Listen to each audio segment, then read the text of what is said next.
Welcome into a brand new Patriots Hub podcast. Alex, Barth, Matt Dolloff with you from 98.5 The Sports Hub after the Patriots preseason opener against Washington Commanders on Friday night. They win 48-18. First look at the team in game action, Dolloff. So let's pick up where we left off last year. I think you know where I'm going to start this. How do you feel about your coaching staff after that game?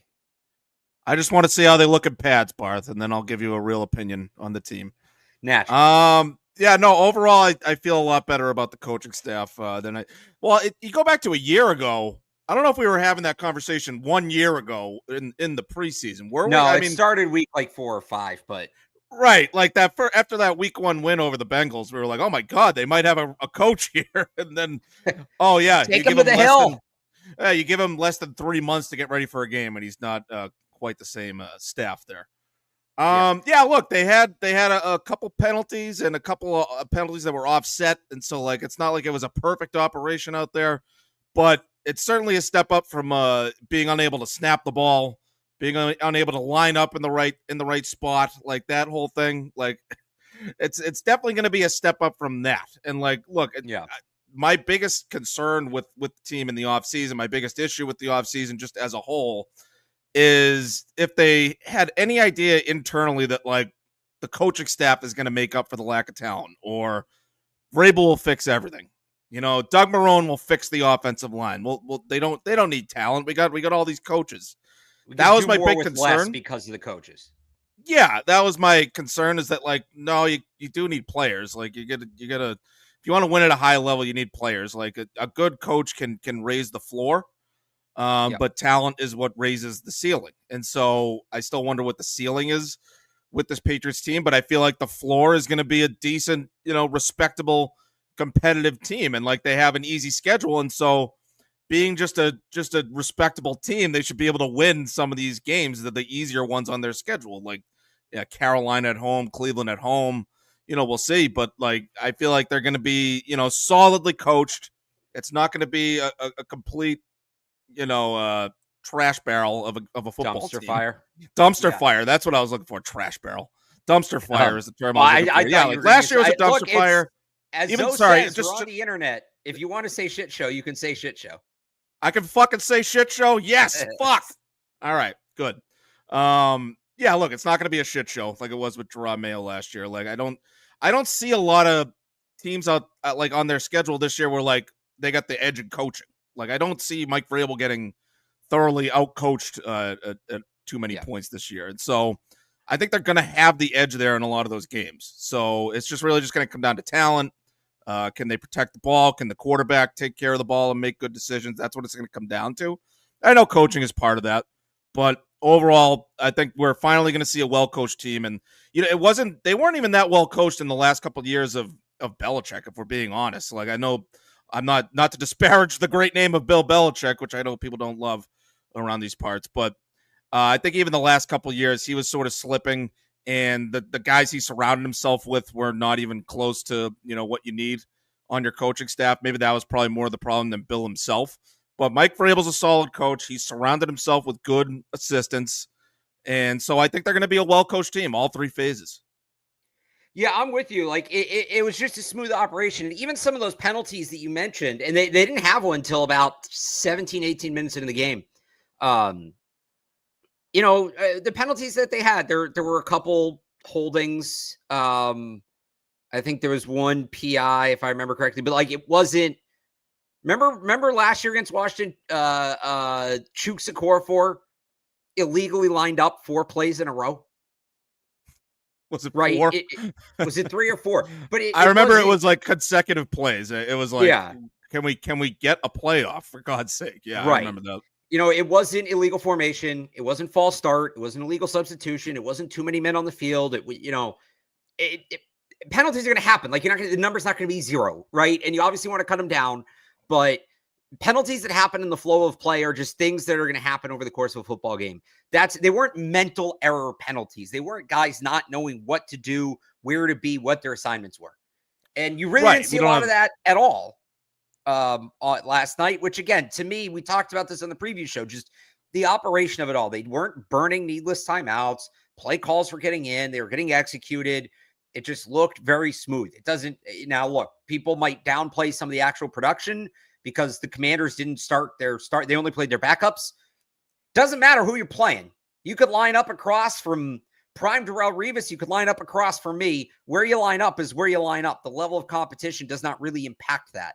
So that to me was probably the most encouraging part of the whole night. And there was other things to like. I'm not trying to downplay some of the other good stuff that happened, but just kind of the first gauge of where the coaching staff is at in that regard of establishing the culture. It was a smooth, solid operation. Yeah, look, I think it was Marcus Bryant that had an offensive holding, and look, he's a 7th-round pick. I don't know that right. He might be the right tackle the way that things are going here, unless Morgan Moses can prove he can stay on the field consistently. I will see about that, but I don't think Marcus Bryant is ready to play like an every down type of role, and so I'm not surprised that he had a penalty. There were a couple of defensive holding penalties. Schooler had a penalty on a special teams play. And so, then maybe that's just a product of them being a physical team. Like they're going to get a little grabby at times. And, Brad Rogers feels to me like an officious. He's a sharp guy when it comes to officiating. So like he'll call that stuff. I know there were a couple of missed calls last night that would have gone in the Patriots' favor. But yes. It's not false start. It's not lining up in the wrong spot. It's not like an illegal shift, an illegal formation. We didn't see stuff like that. And so that's an encouraging sign that they are on their P's and Q's, and maybe they just got to work on, being physical without going overboard and getting flagged in that way. And I get it. It's a low bar, right? Oh, they lined up correctly. Wow, plan the parade. But to get there, you have to check the boxes along the way. And it just shows how far away they were last year at times. The actual football of it. Let's get the big one out of the way. So mostly a good night on the field. They did have the turnover, which I think in what was honestly a good few days for the Patriots. Like you feel good between the joint practices and this game. There's a lot to feel good about. We did kind of get a reminder of some of the issues they're still working through. 3rd and 5. Commanders run a twist on the left side. The 2 rookie linemen, Jared Wilson, Will Campbell, get caught up in picking it up. It leads to a free rusher. Gets to Drake Maye. As he's being sacked, tries to throw the ball away, instead fumbles it. So it's another turnover. So you had the 2 rookie linemen missing an assignment. You had the quarterback who had a turnover problem last year, fumbling the ball. Mike Vrabel very clearly not happy about it after the game. I mean, he was pretty blunt in his assessment. It's a bad play. I think he said that's a bad player. Like that's a play we can't have, something like that. I'm paraphrasing a little bit. I wrote about it if you want to see the exact quote on 985thesportshub.com. But that's one where you hope it's a teachable moment, right? In the preseason, I was kind of just everything that can go wrong does go wrong on one play, and you hope they drill into Maye to take the sack there. You hope they, Campbell and Wilson work on handling those line games, and it's something Vrabel said they did pick up in practice. So it's not something that they can't do. It just so happened to be that one rep. It got them. Your level of concern just on that play. Well, first, quickly, Vrabel brought up the fumble even during the game. You probably didn't hear because you were up in the press box, but Vrabel said to Steve Burton, that was a bad decision. He said it was a bad decision. And so, completely agree with Vrabel on that one. There's no need to keep trying to throw the ball when the guy's got your leg in the grasp and he's about to pull you down. And so that's where you got to either eat. He said you got to throw it away or take the sack. That was a take the sack play. That was 3rd down. Take the sack, punt. Lived to see another play. It was the first quarter, like a real game. You don't need to be playing hero on your first drive of the game there. I get that Drake Maye wants to make plays, and he said it in the press conference after, I want to play football. And so I think that was in response to the play where he took off and ran. But that fumble, I put that completely on Maye. I know that there was pressure on the play, but that's what happens when you have 2 rookies in their first game action. And I'm not that concerned about the O-line part of it because Will Campbell's a smart player who coming into the draft was known for being a smart player and being able to recognize, schemed pressure and pick up, things like stunts and twists and pick up combo blocks. And I'm not worried about Will Campbell's ability to watch the film on that play and recognize where he needs to adjust. Jared Wilson, maybe he has a little more work to do because I don't think it was the plan for him to play left guard. I think that's just sort of how it worked out in camp. And so maybe he's got a little more work to do. I believe he has more experience at center than left guard, if I'm correct on that. I know he played both. Well, just 1 year starting experience, it was at center. So not a lot of experience to begin with. Right. And most of that experience is at center. Right. So, like, I think they'll go back and watch the film. I think they're both good, smart players, and they'll figure that part out. And, like, that's just part of that's when you have two rookies playing next to each other. That's pretty much what happens. And so I feel like the issue, if you want to take it up with anyone, it's with the front office for, like, putting the O-line in that situation where you don't have veteran experience picking up combo blocks like that. But I'm not worried about Will Campbell adjusting and correcting that mistake. Like, the one things you got to worry about with Will Campbell are physical, obviously, with the arms, and can he handle outside to inside moves and spin moves and things like that. Didn't see anything like that, and so I'm not really concerned about him when it comes to that sack. This is more about Drake Maye, who we kind of jinxed. He went 9 practices in a row or whatever it was without throwing an interception, and he talked about it that day he talked, and then all of a sudden he throws a couple interceptions in the in-stadium practice, and this game he has the fumble. Ball just slips out of his hands. He's trying to throw the ball when he's like halfway to the turf, and a guy's pulling him down by his shoestrings like that. That's not a play you want to have. That's a play he's going to want to have back. Someone had said in the comments, Vrabel's going to kill him in the film room. I'm sure he is. That's one of the things I'm curious about is what Vrabel is like in the film room. Like he's such a ball buster, and he's got a good sense of humor. I wonder what kind of comments he's going to be throwing at Drake Maye when they get in the film room on that. But that's entirely on the quarterback, and that's like, I guess we got renewed concerns about, can he protect the ball and make good decisions? I think that's the key for him, because we know he can throw the ball and he can run, and like I think he's football smart, but you get into a pressure situation like that, you got to be able to make good decisions when you're under pressure and under duress, and so that was a bad decision under duress, and that was just one play, but like we got to see how that looks.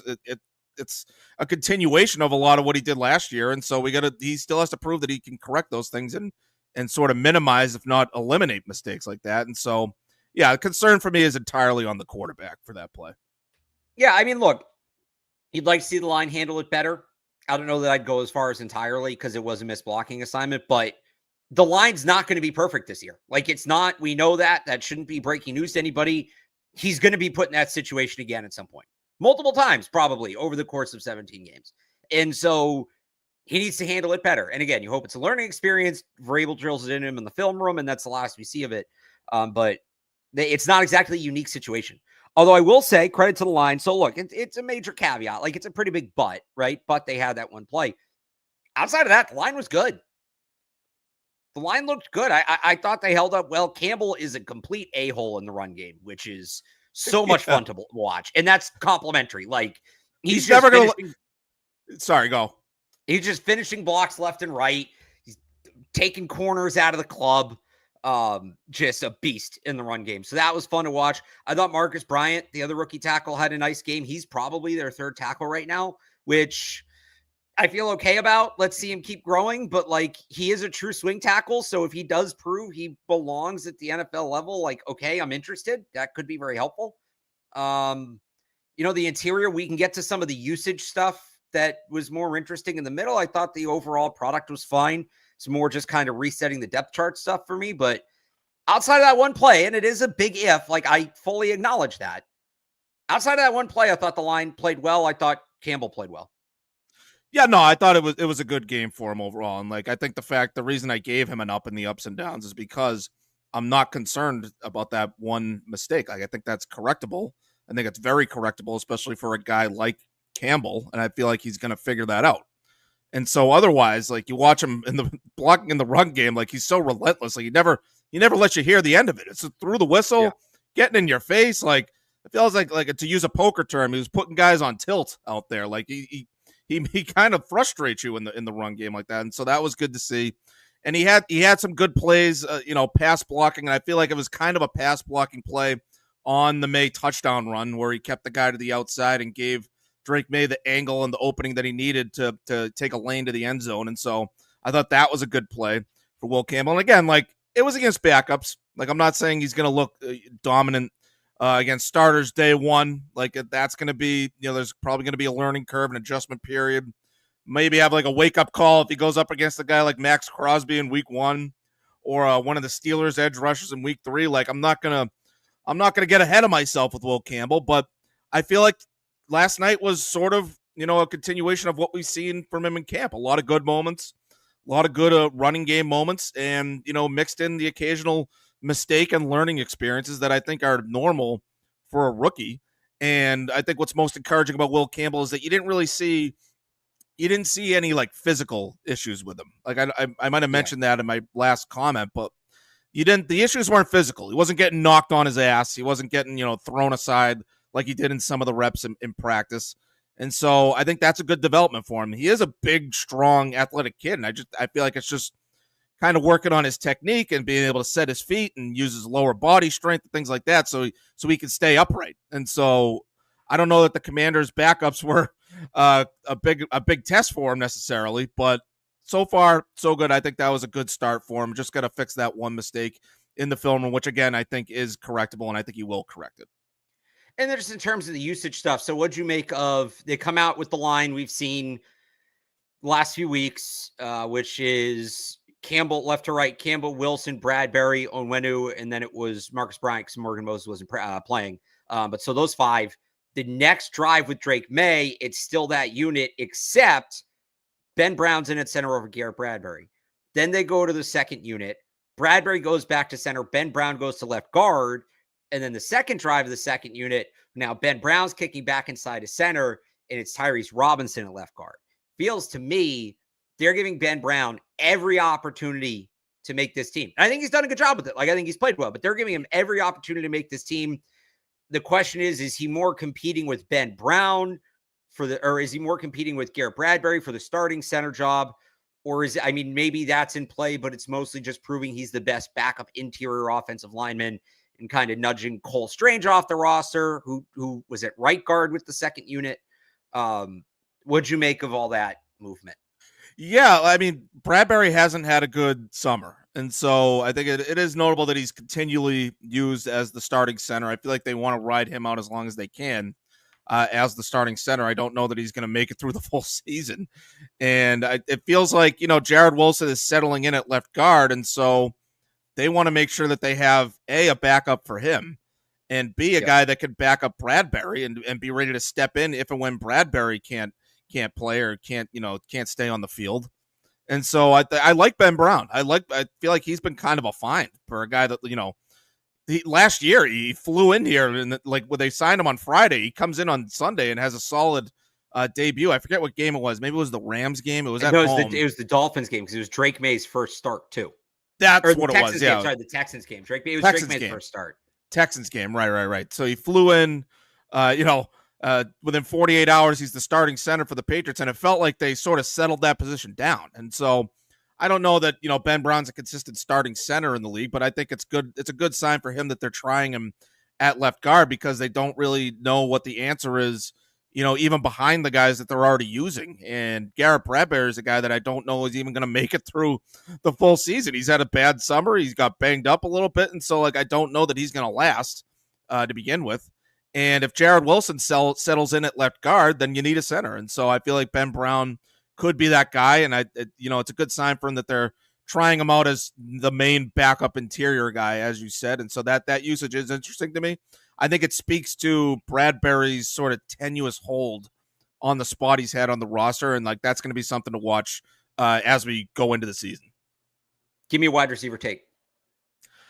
Kyle Williams, that was probably the best game I've ever seen a wide receiver have who didn't make a catch. Good take. 0 catches on 4 targets. He gets clearly interfered with. That was a bad missed call. He got wide open. The underthrow up the sideline you're talking about? The ball was underthrown, but he was definitely interfered with. Yeah. So maybe they ruled the ball wasn't catchable, but he was clearly interfered with. He had a step on the guy, and so a well thrown ball, he's got a chance to make the play there.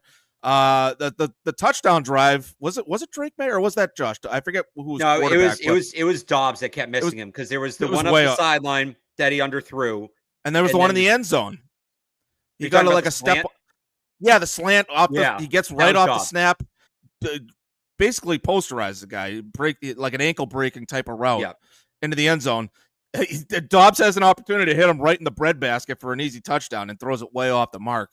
I thought Williams looked really good. I don't know that I want to see him get opportunities to actually make the catch, because that to me is the big question with him is holding onto the ball and consistently catching the ball.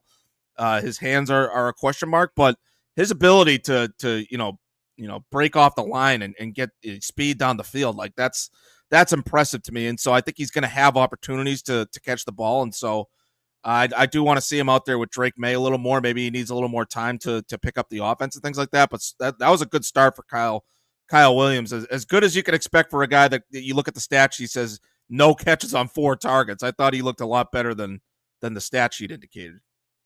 Yeah, I'm with you on that. A couple of guys I thought had interesting nights for me. Javon Baker at receiver didn't do a ton to build on what he's done in camp. Yeah, borderline drop on that throw from Dobbs up the sideline on the 2-minute drill, and then he missed the block on the play where Jalen Polk got hurt. But at the same time, he was really good on special teams, and Vrabel seemed pretty excited about that after the game. So, ironically, I think Javon Baker, although he did not have a good night at receiver, may have still helped his roster push, because they're going to need another gunner now with Marcellus Dial out for the year. The other guy I liked was Efton Chisholm. And I'll say it again with Chisholm. Like, at a certain point, you got to put him with the top offense. Or really, you just got to put him against the top defense to see what he can really do. And he hasn't had that chance yet in this camp. He got a few sprinkled in the spring. That was it. I don't know what more he can do to earn those sort of reps. It felt like in that game, he made a strong case. Like, let him run with the ones, let him run with Drake Maye, and get that real test and get that real evaluation from him. I don't know whether or not it will actually happen, but it feels like another box checked for him. Yeah, absolutely. Javon Baker, I thought he had a great game on special teams with a couple special teams tackles. Yeah. I still feel he's a long shot to make the team. He's got to make an impact on offense, I feel. But that's a good point you make about the gunner spot. If they could use him as a gunner, and then maybe he has a chance to continue to develop as a wide receiver, big play guy, like maybe that's something they look into. I'm not going to read too much into Vrabel's comments after the game. I feel like you can be happy for a guy and say, like, I that was good to see, and still not say, like, well, he's going to make the team now. Like, I don't know that that's, I'm not saying you're saying that, but like, I just feel like he's been working closely with Baker, than, like, as close as you would expect with a 4th round pick that he didn't draft. When he was like hot dogging it in mini camp, and he talked with him after he walked off the field with him after practice, talked to him about it. And it feels like he's been on his best behavior for the most part. And he's been making plays in camp. Like, I know you've been on the Baker train pretty early here. And so I was a little disappointed to see him not be able to make plays on offense. But if he could make an inroad as a special teams guy and continue to develop on offense like that, good for him. Like, I give him credit for that. And so I still feel like he's a long shot to make the team in general. But, if he can make an inroad as a special teams guy, and then you have, potentially the added value as a reserve on offense, like that would be a good development for him. Yeah, absolutely. Anything else on the offense? We got Jack Westover might be the fullback ultimately here. I talked to him after the game a little bit about it. He said he's been watching Jakob Johnson and James Devlin cut-ups, like how, they Aspen Chisholm told us he's been watching Danny Amendola cut-ups. Like, I think they're prepping him as the fullback. He played that a little bit in college before he moved to tight end full-time, so he's not totally inexperienced to it. He is a little bit on the what would the term, like, usually those guys are shorter and more like built and rocked up because they're just trying to meet someone in the hole. Westover's 6'3", 250, but he's more lean. Like, he's not, you got to play that position low to the ground, but he has the power for it. But we kind of wondered after Brock Lampy got hurt, all right, are they going to bring in a new fullback? Is this it for the fullback? It feels like that's going to be Jack Westover. Yeah, you want tanks at that spot, right? And so, but like, they didn't sign that. The 2 tight ends they signed recently are not fullbacks. And so it feels like they're just going to try to go with what they have. And yeah, like, knowing Josh McDaniels, he's going to want to play a lot of 21 personnel, and so he's going to have a fullback at some point for plays like that. I will say this. Let me correct myself here, because I think of fullbacks as more like, lower to the ground, stouter blockers. Jack Westover, 6'3", 250. Jakob Johnson, 6'3", 255. James Devlin, 6'3", 255. No, I did not realize either of those guys were 6'3". I really didn't. Yeah, but look at them. You look at them, it feels like they were built differently. especially Right. Devlin. So, yeah, there's a different body type there. I thought that was like 6'6'1". So apologies to James Devlin and Jakob Johnson. But all right, maybe Westover does have the fullback body. There you go. Right, yeah. There's the You're taking fullback. inches off their height. Come on, Barthy. I know I'm in no position to be doing that. Did you Neither think am if I told you James Devlin was 6'3", would you have expected that? No, I would have maybe like 6'2", but I would have guessed like 6'2", 260, like a total brick house. So for Let me go. comparison, Sorry, go ahead. like Mac Hollins is what, 6'4"? I think If so, I yeah, told 6'3", you 6'4". Mac Hollins and James Devlin were the same height, That would like be they don't surprising. feel like it, right? They don't feel like it, but Hollins only an inch taller. So, Yeah. But okay, there you go. Can I go back? I want to try something here, Barth. Can I? Yeah. I'm able to pop a comment up here. You can. I want to just to try this.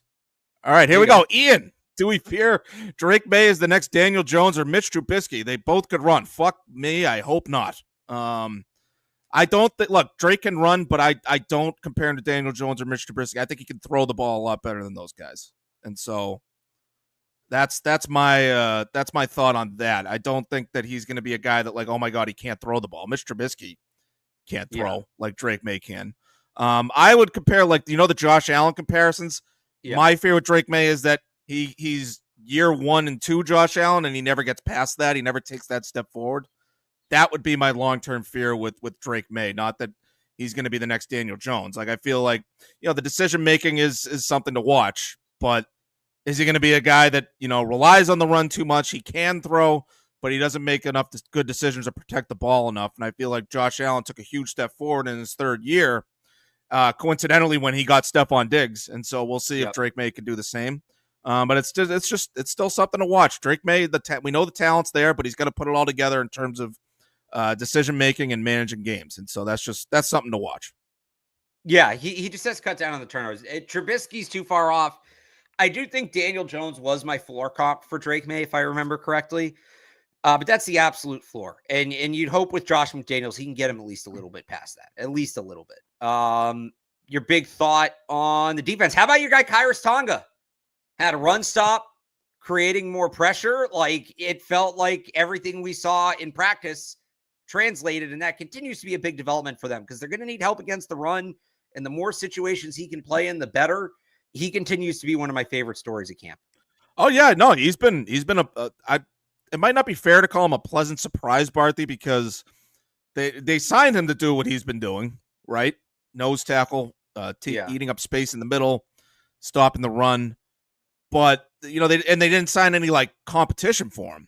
And so, I went into camp thinking, like, hopefully he can do the job. But he's done the job, I think, at a high level in that regard. And he's even had a couple pressures. He's been mixing in pressure every now and then. And so it looks like he's going to be a regular on the line. And we talked to him after practice one time. He's got a great personality. I feel like he's a great fit for everything, just overall, on the field, off the field. Like, I think he's been kind of a find. And I know he's sort of bounced around the league, but like, this might be, the perfect landing spot for him, for this team and the situation they were in. The fact that they couldn't stop the run at all last year, like, he's a guy that's going to help them tighten that up. And I still have questions about their ability to stop the run, but not Tonga. Like, I feel like he's going to be the guy that can be sort of the rock in the middle for them. I feel really good about him. And Milton Williams, credit to Milton Williams. He had a good game last night, too. I know I've kind of been harder on him in camp. Now, it was against the pass, so it's not run plays, but he had a back-to-back sequence on that first drive where he and Keon White combined for a pressure that forces an errant throw. And then that set up a third down. They try a screen. Milton Williams got in the backfield unblocked and tackled the wide receiver, like, in open space. You usually don't see a defensive tackle tackling slot wide receivers in open space like that, and kind of chased him down. So a good game for him. Some guys more on the bubble there. Awesome game for Truman Jones. Awesome game for Truman Jones. Made plays as a pass rusher, made plays on special teams. I think he's on. Like, I think he's on the team. He was also a captain. So they had the four guys that went out for the coin toss were Tonga, Truman Jones, Cole Strange, and Pop Douglas. Read into that whatever you want. I think those are four guys with four different roster statuses, but also some of those off-season award winners. Four different tiers of roster status there. But yeah, good game for Truman Jones. Elijah Ponder flashed a little bit in the pass rush. One guy I'd be concerned about from that group is Anthony Jennings, just because Usually when you're playing the last snap of the night in the preseason, that's not a good sign for making the team. They're showcasing you for maybe a trade. So Anthony Jennings maybe on the outside looking in. Those are just some of my quick thoughts from the front. It is a little less evaluation from the defense just because, and yeah, the Commanders started backups on defense too, so that matters to the Patriots. Obviously, they had a few starters in there. Like the Commanders' offense was really just nobody. So everything with the defense you kind of take with a grain of salt. Right. No, I get it. Yeah, Milton Williams. Yeah, look, I've had concerns about him, especially his ability to stop the run the way he's been getting turned aside in the run blocking.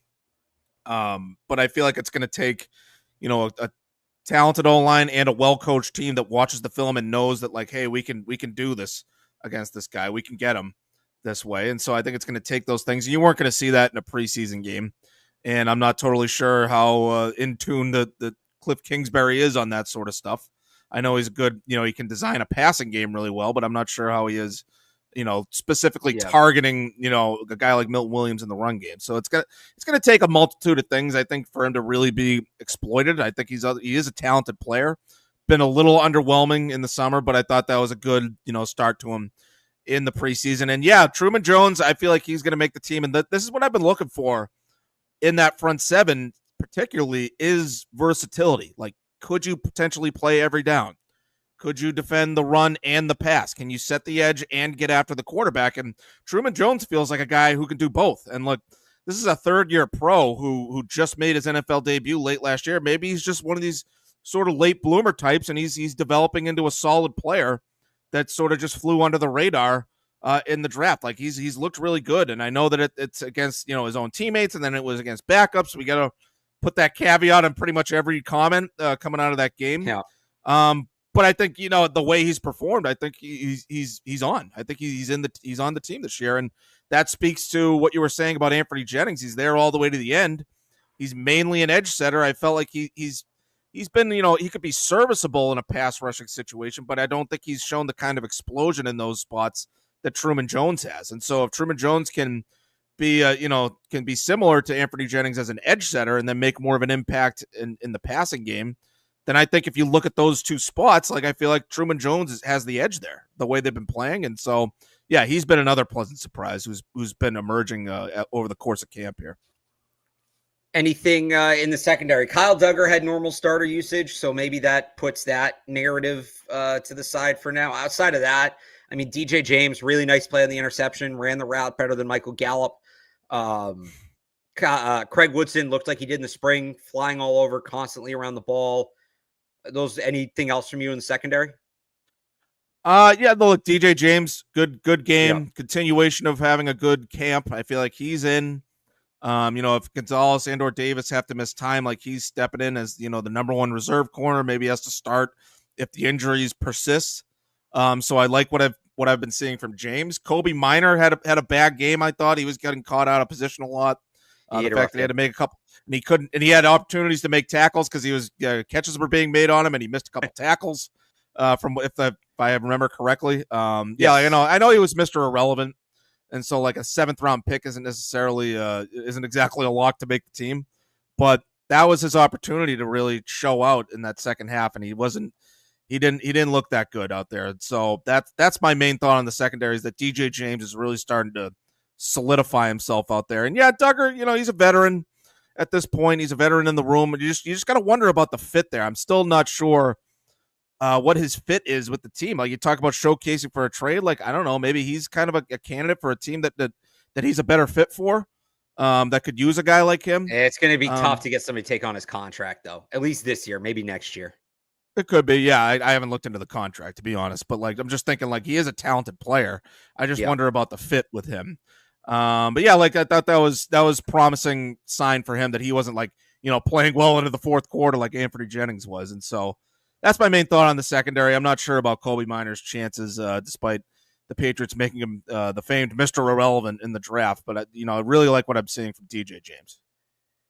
All right, let's wrap this up with a moment for the special teams because the special teams were awesome. We got to start. I can't believe we made it this far and we haven't talked about Travion Henderson. I apologize because he did a little bit running the football, but it was the kick return's unbelievable. And to me, it speaks to, and it translates on offense. And you actually saw it on the one run he had, the 18-yard run he had. it's not just that he's fast. He's obviously incredibly fast, but he knows when to not run top speed, how to be patient, read the field, allow the play to set up, hit the hole, and then hit the afterburners. And it reminded me of the screen touchdown he had against Texas in the college football playoff. And that skill translates beyond the kickoffs. But awesome night for TreVeyon Henderson. I'm ready for them to put him in bubble wrap. Like, I'm good. I've seen enough out of him. But on top of that, a 60-yard return by Antonio Gibson. Brock Lampy was one missed tackle away from potentially having a kickoff return touchdown of his own. Kickers go 6 for 6. John Parker Romo bangs through a 57-yarder. They covered all their kicks well, kicks and punts. Great night for Jeremy Springer's unit. And obviously great night for TreVeyon Henderson as well, but just the special teams overall were excellent. Yeah, look, the special teams blocking was great. You mentioned Elijah Ponder there. He had the block that really sprung TreVeyon Henderson through the second level on that opening kickoff. But yeah, like the people finally got to see what we've been seeing with TreVeyon Henderson was the breakaway speed and his ability to see the field and really make that one like subtle little cut. He made one little cut to the right that really helped him get all the way down the field.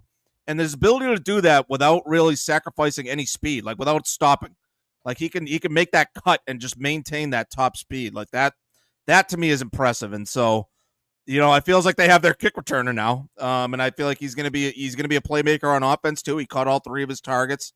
He took his 1 carry for 18 yards. Will Campbell can be to thank on that play too.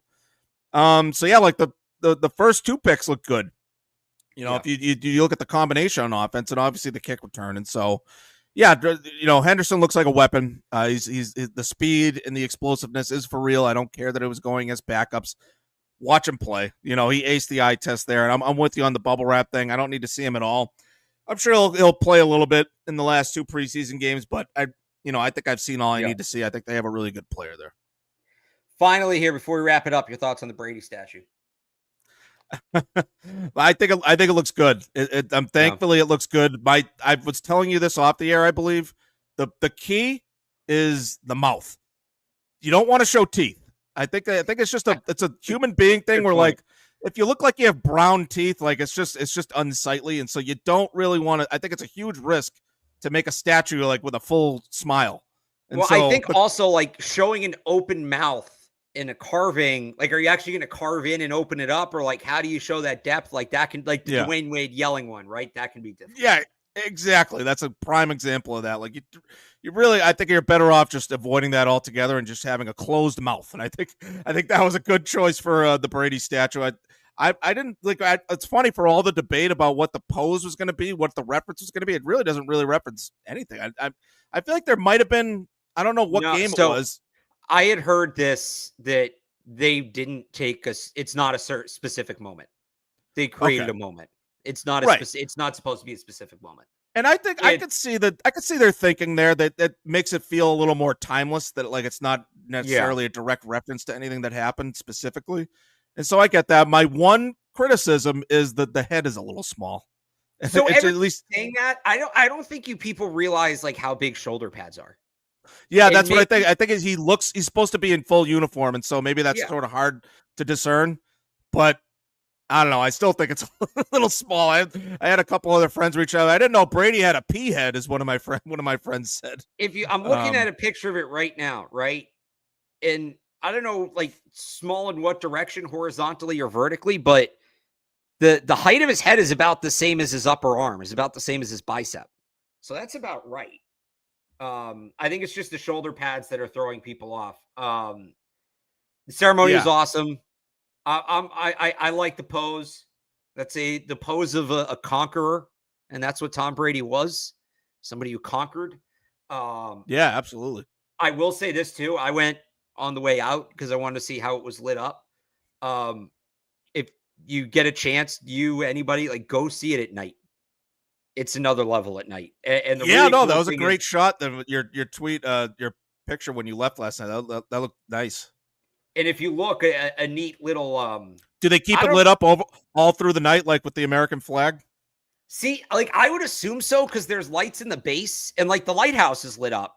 all night, I think, right? Yeah, So maybe it's a solar thing where like the sun gives it energy and it can right. stay on all night. I guess when it snows, because the lights are in the ground going up at it. So if there's snow on the ground, it's probably not. Although it would look very cool in the snow. It's going to look cool whenever. But if you look in the background, the shadow of the statue, like the silhouette, is actually on the lighthouse. Wow. The base of the lighthouse. Which I wonder if I that don't know was if that was on intentional. purpose or not. Like here, I can kind of show you here again. I have the picture. If that wasn't intentional, that's pretty magical. So do you see that? It's not really Yes. showing up on the phone. No, I sort of see what you're saying. I got to look at it on my phone. You know, some people listen to podcasts. They don't all watch them. We appreciate you who watch. We appreciate you who listen. I'm sorry I can't show it to you. But go check that out. But yeah, ceremony was awesome. Statue's awesome. They did a great job. What you mentioned, like it's not a specific time. There are some keys that it's like late career Brady. So they have his knee brace. So it's post 2009. Yeah. It is the Nike jersey.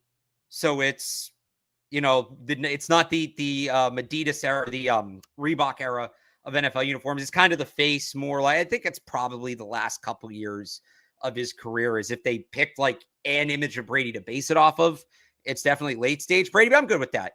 Plus another one you talk about like statue, you don't want to risk it. Long hair would be tough. No. As much as I love long hair Brady, that's going to be a tough statue. So no, please, I thought you don't want to reference that year. No, yeah, to your point, like of conquering. I've conquered the football world. That's late stage Brady. He didn't really conquer the football world totally until like 28-3. Right. And so like I feel like that era of Brady was appropriate to honor. Another cool thing, not just a statue, so it's a 6-sided base, like Robert Kraft said. Each base has one of the Super Bowl final scores carved into it. And the ones he won MVP, it says MVP. So I thought they did a tremendous job. Credit to them, credit to the sculptor in Canton and all that. So thank God. Thank the good Lord that thing looks good. I was nervous. I'm not going to lie. I was on with McCone 10-2. We were talking about Dwayne Wade. We were talking about Ronaldo. Somebody brought up, do you remember the Sean Taylor one, which wasn't even really a statue? It was just kind of a mannequin. So this was like the fight. Do you not remember this? This was the final straw for Dan Schneider. And then we're going to wrap it up. That's probably had blocked it out of my memory. It was too upsetting. Well, it's not even really a statue. So they put like, how do I even describe this without showing you? It's just kind of like a wire frame of a body that has a uniform. Oh, yeah, I've seen that. Do you remember that? This. And I think that wasn't really a statue. It was. I thought they were just doing that to like. No, they had called it a statue. A memorial. They said we're going to reveal a statue to honor Sean Taylor. And then it wasn't a statue and people complained and now they're building an actual statue. But that's incredible. Do you imagine if that was been brutal? So I was nervous, but no, they did a very good job. All right. Patriots back at practice tomorrow. Matt and I will have coverage, 985thesportshub.com for more of these podcasts. Check out Patriots Hub podcast, wherever you get your podcasts. Also on the Sports Hub YouTube channel. We'll have more coverage there. And we obviously have more coverage from the game. Matt has his ups and downs. I have my notebook. And I'll have my roster projection coming, depending on when you listen to this soon. Should be soon. Should be by Sunday morning. So you can check that out there. Until then, for Matt Dolloff, I'm Alex Barth. Thanks for tuning in, and we will talk to you next time.